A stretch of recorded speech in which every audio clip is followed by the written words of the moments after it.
បាទសួស្តីបងប្អូនខាងមុខនេះគឺជា DB Technology model របស់វា SAP 618ហើយនិង615បាទអញ្ចឹង model 600 series នេះបងប្អូនមុខរបស់វាកម្ពស់របស់វា slim ល្អមែនទែនបាទដោយសារតែទទឹងខាងមុខរបស់វាហ្នឹងមានទំហំតែ5តឹកទេ5តឹកពេញតែម្ដងហើយ4តឹកវិញគឺ4តឹកបន្តិចទេបាទ4តឹកបន្តិចអញ្ចឹងបងប្អូនត្រូវការបងប្អូនចូលចិត្តបែប slim តូចស្អាតអី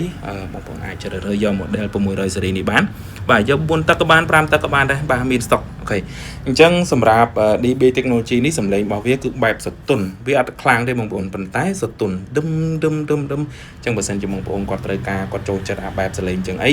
អាចរើសយកប្រភេទពួក600 series នេះបានល្អណាស់បងប្អូនអូខេអញ្ចឹងសាច់ឈើរបស់វាល្អបាទវាធ្វើចេញពីឈើ plywood បាទហើយខាងលើរបស់វាសាច់ថ្នាំរបស់វាក៏លងស្អាតដែរបងប្អូនបាទលងស្អាតមែនទែនបាទនេះរូបរាងរបស់វាបងប្អូនមើលតិចតើបាទនេះជាផ្នែកខាងក្រោយយើងមើលផ្នែកខាងក្រោយបងប្អូនបាទនេះជា615ហើយមួយនេះជា618អញ្ចឹង615 618ខាងក្រោយរបស់វា function ប្រើគឺអត់ខុសគ្នាអីទេបាទអញ្ចឹងសម្រាប់ mode របស់វា output របស់វា output mode ហ្នឹងគឺវាមាន observer 1ប៊ូតុង observer ហើយនឹងប៊ូតុង polarity ដែលយើងអាចប្រើ normal ក៏បាន reverse ក៏បានអញ្ចឹង sub mode យើងអាច flat ឬមួយក៏ boot បាទអញ្ចឹងខ្ញុំ recommend ឲ្យយក boot ទៅសលេងរបស់វាខ្លាំងកាត់ high power បានល្អបាទអូខេបាទអញ្ចឹងបញ្ជាក់ម្ដងទៀតបងប្អូន DB Technology ជាផលិតផលរបស់អ៊ីតាលីប៉ុន្តែ model មួយនេះគឺតម្លើងនៅ China ទេបងប្អូន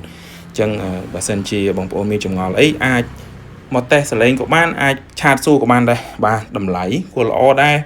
ពីមុនអាមួយនេះគឺតម្លៃ1399ចុះម្ដងសល់1100ឥឡូវចុះសល់ត្រឹមតែ800ជាងទេ